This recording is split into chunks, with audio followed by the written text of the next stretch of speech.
but it's useful to manipulate terms and prove things about terms and do all sorts of stuff with terms. So I'm going to use this convention.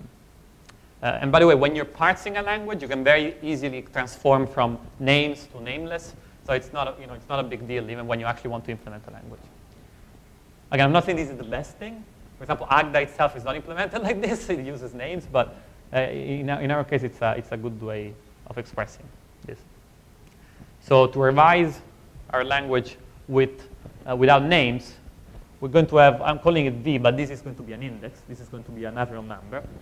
And lambda functions are not going to have named arguments. They're just going to have the type of the argument, but we don't need to name the argument explicitly. Right, so with this idea in mind, we can define two data types. One for the types of our language.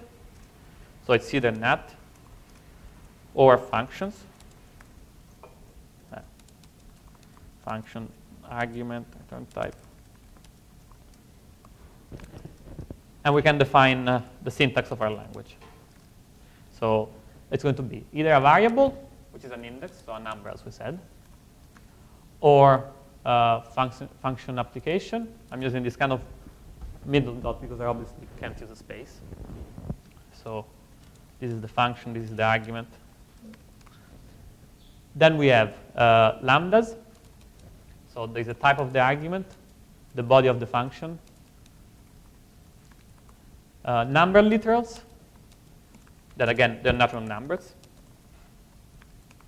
And additions. So the left-hand side and the right-hand side, and yeah. So this is a fairly straightforward translation of what we had on the slide, right? But giving